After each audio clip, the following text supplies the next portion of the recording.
السلام علیکم ورحمۃ اللہ وبرکاتہ۔ میرے قابل قدر اور معزز دوستو، امید ہے کہ آپ خیر و عافیت سے ہوں گے۔ میرے دوستو، اللہ رب العزت نے ہمیں جو زندگی دی ہے ایک خاص مقصد کے لیے دی ہے۔ وہ مقصد اللہ کی عبادت ہے۔ اللہ رب العزت فرماتے ہیں، میں نے انسان اور جن کو پیدا نہیں کیا مگر اس لیے کہ وہ میرا عبادت کریں۔ اور ابن عباس رضی اللہ عنہ فرماتے ہیں، کل عبادت فی القرآن هو التوحید۔ قرآن کریم میں عبادت جس جگہ میں بھی مستعمل ہے، اس سے مراد توحید ہے۔ توحید کیسے کہتے ہیں؟ توحید کہتے ہیں کہ اللہ تعالیٰ کی سارے صفات اللہ تعالیٰ کے لیے ماننا اور اسی کے لیے ثابت کرنا، اور اللہ کی کوئی صفت خاصہ کسی غیر کے لیے نہیں ماننا، خواہ وہ ولی ہو یا نبی ہو، اسے توحید کہتے ہیں۔ اور اس کے مقابل اللہ تعالیٰ کی ذات اور صفات میں کسی کو شریک ماننا شرک ہے۔ اور شرک کے بارے میں اللہ رب العزت فرماتے ہیں، قرآن کریم میں ارشاد ہے، ان اللہ لا یغفر ان یشرک بہ ویغفر ما دون ذلک لمن یشاء۔ اللہ رب العزت نہیں بخشتا کہ اس کے ساتھ شرک کیا جائے، یعنی اس کے ساتھ کوئی ذات اور صفات میں شریک کیا جائے۔ اور شرک سے نیچے گناہوں میں جو کچھ ہے، جسے چاہے معاف فرما دیتا ہے۔ جس نے اللہ تعالیٰ کا شریک ٹھہرایا، اس نے بڑا گناہ کا طوفان باندھا۔ الآیات۔ اس لیے ہمیں چاہیے کہ موحد بن جائے لیکن مشرک نہ بن جائے۔ تو میں نے عرض کیا کہ اللہ تعالیٰ نے ہمیں زندگی صرف اور صرف اپنی عبادت کے لیے دی ہے، لیکن کبھی ہم پر امتحان کے طور پر کوئی تکلیف کا سامنا آ سکتا ہے، کوئی بیماری لگ سکتی ہے۔ تو جب ہم بیمار ہو جائیں تو ہمیں کیا کرنا چاہیے؟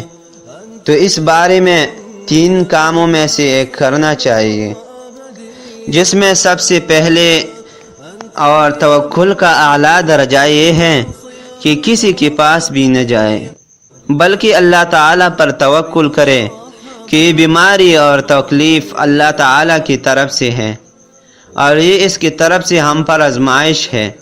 تو جب اللہ چاہے دور کرے گا، اور اس کے بدلے ہمیں ثواب اور درجات عطا فرمائے گا۔ بیماری اور تکلیف سے اللہ تعالیٰ گناہوں کو معاف فرما دیتے ہیں، اور اگر بندی کا گناہ نہ ہو تو اس کی درجات کو بلند فرما دیتے ہیں۔ حدیث میں ہے کہ قیامت کی دن ایک شخص اپنے عمل نامے کو دیکھے گا تو اس میں بعض ایسے ثواب ہوں گے جس کا پتہ اس کو نہ ہوگا کہ یہ میں نے تو نہیں کی۔ پس وہ اللہ تعالیٰ سے پوچھے گا کہ اے میرے پروردگار، میں نے تو یہ نیکی نہیں کی تھی۔ اللہ رب العزت اس کو بتائے گا کہ یہ نیکی اور ثواب اس لیے میں نے لکھے ہیں کہ ایک دن آپ کے سر پر معمولی سا درد آ گیا تھا، آپ کا تھوڑا سا بخار تھا، میں نے اس کے بدلے اس نیکی کو لکھ دی ہے۔ وہ تمنا کرے گا کہ کاش میری ساری زندگی دنیا میں بیماری میں گزر جاتی۔ تو پہلا کام کیا ہے؟ توکل کرنا ہے اللہ تعالیٰ پر۔ اور دوسرا کام ہے صدقہ دینا۔ صدقے کے ذریعے اللہ تعالیٰ بیماریوں کو ختم کر دیتے ہیں۔ آپ بیمار ہو گئے تو کسی غریب کو صدقہ دے، فقیر کو صدقہ دے۔ ان الصدقۃ تطفئ غضب الرب۔ صدقہ اللہ تعالیٰ کی غصے کو ٹھنڈا کر دیتا ہے۔ اور تیسرا کام روحانی علاج ہے کہ آپ اپنے آپ پر قرآن کا کچھ حصہ دم کرے یا کوئی اور صحیح دم کرے اپنے آپ پر، اور اس کے بعد چوتھی مرتبہ ڈاکٹر وغیرہ اسباب استعمال کرنا۔ ڈاکٹر کے پاس جائے اگر ضرورت ہو، ورنہ علاج پر اکتفا، علاج روحانی پر اکتفا کرنا چاہیے۔ اب ہم آتے ہیں اپنے وظیفی اور روحانی علاج کی طرف۔